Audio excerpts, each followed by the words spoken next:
Muy buenas, chicos, vamos a ver un tema de ciencias. Vamos a ver el tema de los reinos biológicos. Es una clasificación de los seres vivos, pero antes necesito repasar otras clasificaciones que tienen los seres vivos. Los seres vivos se clasifican de acuerdo a su forma de alimentarse en autótrofos y heterótrofos. Los autótrofos son los que fabrican su propio alimento. Algunos ejemplos de ellos son las plantas, las hierbas, algunas bacterias, y son todos aquellos seres que son capaces de hacer fotosíntesis. Y están los seres heterótrofos. Los seres vivos heterótrofos son aquellos que no producen su alimento y necesitan de otros seres vivos para alimentarse y sobrevivir. Otra clasificación que se ha hecho de los seres vivos es según la cantidad de células de las que está formado. Si están formados por una sola célula, se les va a llamar unicelulares. Pero si son seres como nosotros, que estamos formados por muchas células, se les llama seres pluricelulares o multicelulares. Otra de las clasificaciones, que es la que vamos a ver dentro de un momentito, es la clasificación según los reinos biológicos. Esta clasificación la hizo un científico llamado Robert Whittaker. Él clasificó a los seres vivos en 5 enormes reinos, que son el reino Monera, el reino Protoctista, el reino Fungi, el reino Plantae y el reino Animal. Ahora vamos con la clasificación según los reinos biológicos, según el científico Robert Whittaker. Dice que los seres vivos se clasifican, es decir, se van a agrupar según sus características. Una de esas clasificaciones es la de los reinos biológicos. Esos reinos biológicos son 5, como dijimos anteriormente: el reino Monera, el reino Protista, el reino Fungi, el reino Plantae o vegetal y el reino Animal o animal. El reino Monera es el reino de las bacterias y de las cianobacterias. A las cianobacterias también se les llama algas verde azuladas. Este es un ejemplo de cianobacteria. Y estos son ejemplos de bacterias. La mayoría de las bacterias son unicelulares, es decir, que nosotros no las podemos ver a simple vista, solo se pueden ver por medio de un microscopio. Algunas de estas bacterias son heterótrofas, otras son autótrofas.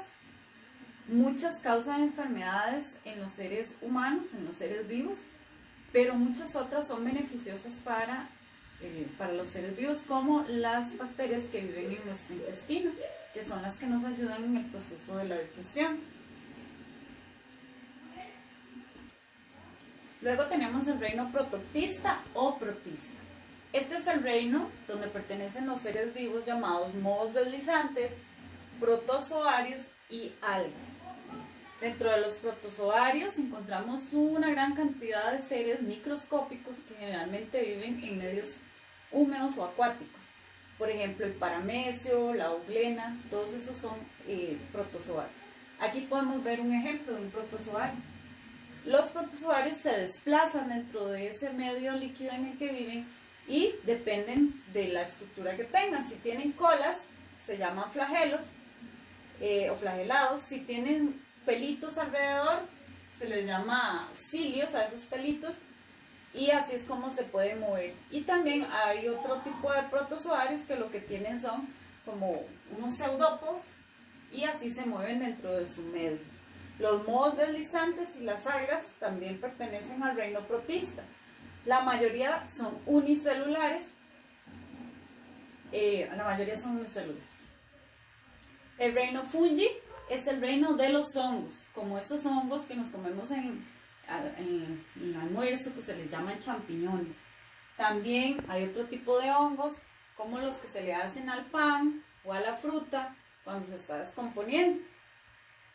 También tenemos los hongos tipo levaduras, que es el que se utiliza muchas veces para hacer pan. Eso es un hongo.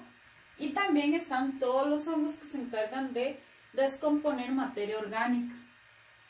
La mayoría de los hongos son multicelulares, están formados por muchas células. Son heterótrofos porque necesitan de otros organismos o de otras materias para sobrevivir. Algunos, como les dije, descomponen material orgánico y de ahí es donde se alimentan. También existen los hongos que son hongos parásitos. Esto se refiere a que viven de un huésped o de otro ser vivo. Dependen y se alimentan de ese ser vivo. Algunos causan enfermedades como las enfermedades de la piel, que algunas son causadas por hongos, y también están los hongos que son beneficiosos y que se utilizan en la industria, por ejemplo, para elaborar queso, o los que se utilizan en medicina para elaborar la penicilina. El reino Plantae es el reino de las plantas, como lo indica su nombre. Todas las plantas son autótrofas, es decir, fabrican su propio alimento. Todas son multicelulares, poseen pared celular y por dentro una sustancia llamada celulosa. Pueden ser acuáticas, pueden ser terrestres, puede ser que vivan pegadas a otras plantas. Se clasifican en plantas sin semillas y plantas con semillas. Las plantas sin semillas tenemos, por ejemplo, los helechos, los musgos, y las plantas con semillas, gran cantidad de árboles, gran cantidad de flores. Sin embargo, las plantas con semillas se van a dividir en otros dos grupos. Son las plantas con semilla con flor y las plantas con semilla pero que no tienen flor, como por ejemplo el árbol del ciprés, que no tiene flor. Por último, vamos a hablar del reino animal. Es el reino más extenso, el más grande de todos. Este reino se divide en dos grandes grupos: el grupo de los animales vertebrados y los animales invertebrados. Como ya hemos visto en otros años, los animales vertebrados son los que poseen huesos y columna vertebral, y los invertebrados son los que no poseen ni huesos ni columna vertebral. El reino de los animales, todos son heterótrofos, todos son multicelulares con gran cantidad de células especializadas, y todos tienen distintas formas de desplazarse. Hay algunos que son acuáticos, otros pueden caminar, saltar, brincar, volar.